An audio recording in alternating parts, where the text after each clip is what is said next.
Right, ready? You got a mic and all now. Yeah, big time, big time. Lydia Des Dolles, MMA Connect TV, stand at SBG Tallaght with head boxing coach out here, Eddie Hyland. I'm not really, don't I? Oh, you are. Me two brothers will get offended. No, well, So. when they come on, I'm going to tell them they're the head coaches. Right? Okay.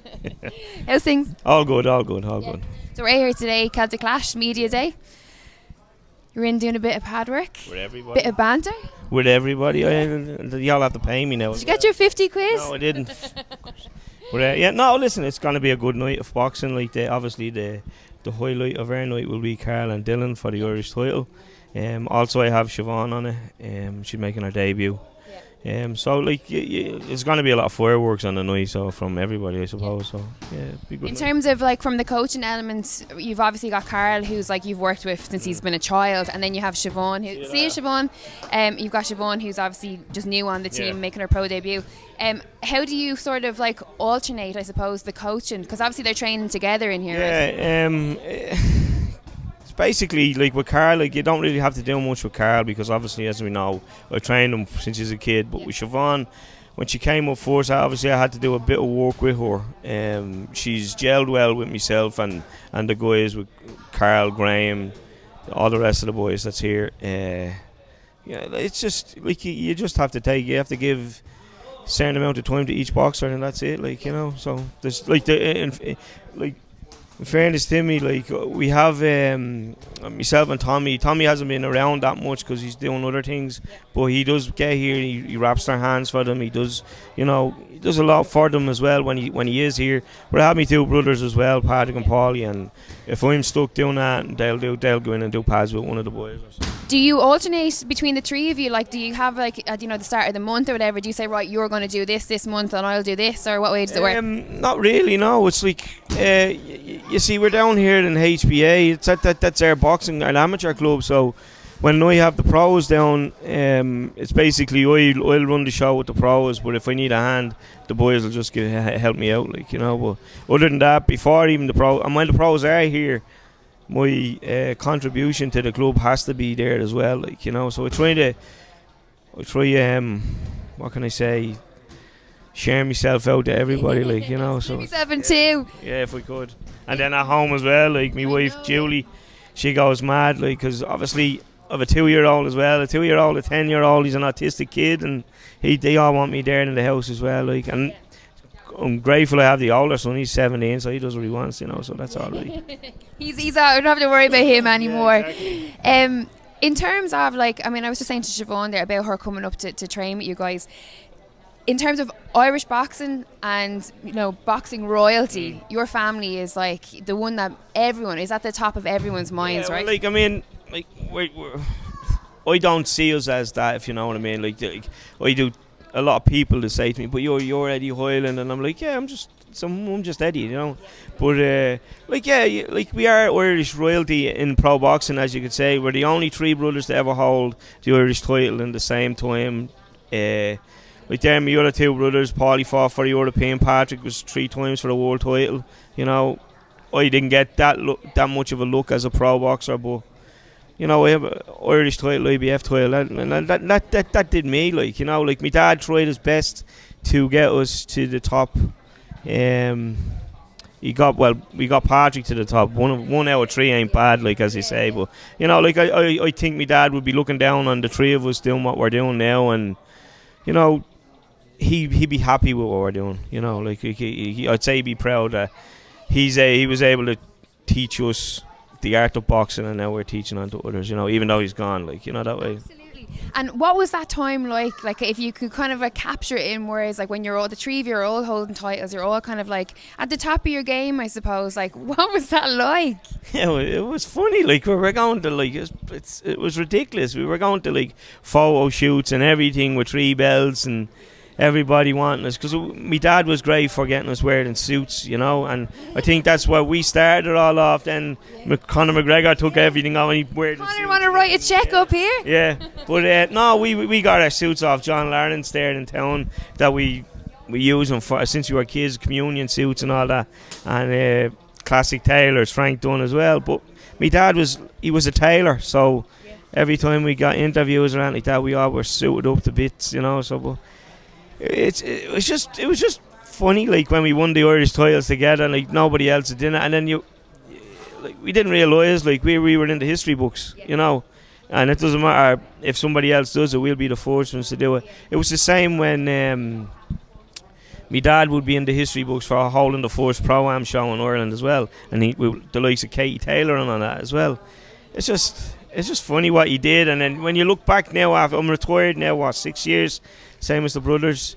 Well, Patrick kept fighting, but I mean, when I look back now and I go, Jesus, we did a lot of stuff, like, you know, as pros, and you don't realise it as when you were a pro boxer, you know, until you look back. And I suppose when people say it to you, and people kind of go like, holy crap, like, you know, look what you've done, look what you've achieved, you know. And I think that's kind of like the why your family are so well loved, is that you are also humble, you know what I mean? It's just like, you know, we've done that. Yeah. You know well, I mean?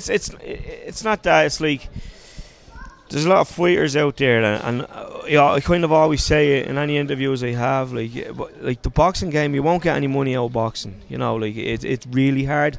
Myself, my two brothers, we moved to England. We were living on our scraps, basically. We were living on fight after fight, if we got fights, you know. So that's when my dad brought us back home and put fights on for us. And even still then, we still weren't getting huge amount of money. Like I think for my IBF title fight, I fought 12 rounds with Wishy and Fagan.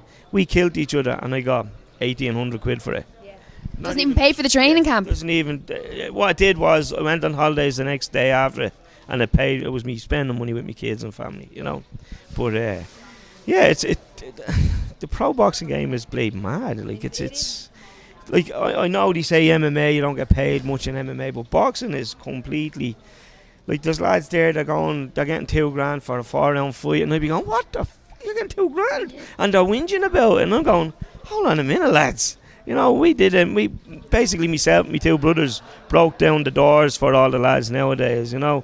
I would like to see more boxing down south as pros, you know. Like, there's, obviously you got Boxing Ireland here, Stephen Sharp and Leonard Gunning, putting on shows frequently. You know, we need a few more promoters to get on board with each other and help each other out. My dad had to do it for a while, for a long time, on his own. You know, he was competing against Brian Peters at the time because he had Bernard Dunn. But then they eventually put egos aside and started working with each other. And then we were on his show, Brian's shows, and some of Brian's fighters were on my dad's shows. Then obviously Brian signed Patrick, and then look where Patrick went with Brian. But then there was Phil Sutcliffe as well. He used to start running shows too, and him and my dad worked a lot with each other, you know. So they need that back again. They need promoters down south to be. I know there's a lot of bitching and whatever else goes on behind the scenes, but if they all come together, they can put on great shows. You know, back in the likes of the stadium, filling it out, and the likes of the Tree Arena and everything, you know. In terms of the actual the guys and girls who are coming up now and who are starting boxing, who are maybe like at the peak of their amateur careers or turning pro and having good pro careers in boxing, what big or what major difference have you noticed since when you guys were around? There's when we were around, there was never any bloody nutritionists. Yeah. You know, it's just old school. You starve to make weight or whatever. But the guys have just these new companies coming out now with different meals and everything else. And I think it's brilliant. And I don't understand how if a fighter is getting either supported by or sponsored by a food company that they can't make weight. It's just it's baffling, you know. Like, there's obviously somebody's cheating somewhere, you know. But the science of the game is a little bit more technicality, or I don't know what I'm fucking saying. Technically, that's it. Improved, you know. But with me, I'm old school, and I'll always be old school. You know what I mean? So that's the way it is. She won't let me stop talking. This is all gold. I'm thinking about the thousands of views I'm getting here. About 4 times, Carl. Oh yeah. No, I'm not giving that away. Don't worry. But listen, they're all waiting for you. But I will leave on this one, right? Because I'm interested to hear your opinion on it. But just say, like, you know, when people look back on you in terms of your career, coaching, setting up the gym, the whole lot, what's the one thing that you'd like to be remembered for? A nice guy. I don't know. Listen, it's important. No, it is. Yeah, but like, he's me being. I don't know. Like me, obviously, me two title fights. Everybody remembers me of them, and any fight I had, it was always a fighter more than a boxer, you know. But I don't know. We'll work on it, right? We'll work on it. There's still a lot of time. Yeah, there's still loads left to write. But listen, great to be out here today, and great to talk to you. Yeah, no doubt. We'll have the weigh in here. We'll have the weigh in here as well on the thing. I'll try to get out as much as I can in here, like try to promote this place as well, like. Because it's a great facility. Like that's how, like, the kids that are training here, I'm like, lads, go around and look at some of the gyms that are in Dublin. Like, this is incredible. Carl, my old club, there was no bloody roof on it. There was leaks and everything. You know, it was the proper old school it was. But here it is too civilised as far as it is. You know, so we don't like out of place a little bit. We don't like it. You know, but. Well, listen, it was great to get you on the show again, and I'll see you on the fight. And no, we rush him. No, you're grand. We're done. If you want, I will. Shut your mouth about you. And here, Stephen Sharp said that you make me famous, but I think it's the other way around. Yeah. I think I'm making him famous. Right, listen, I'll let you go. Eddie Hyland for MMA Connect TV. Cheers.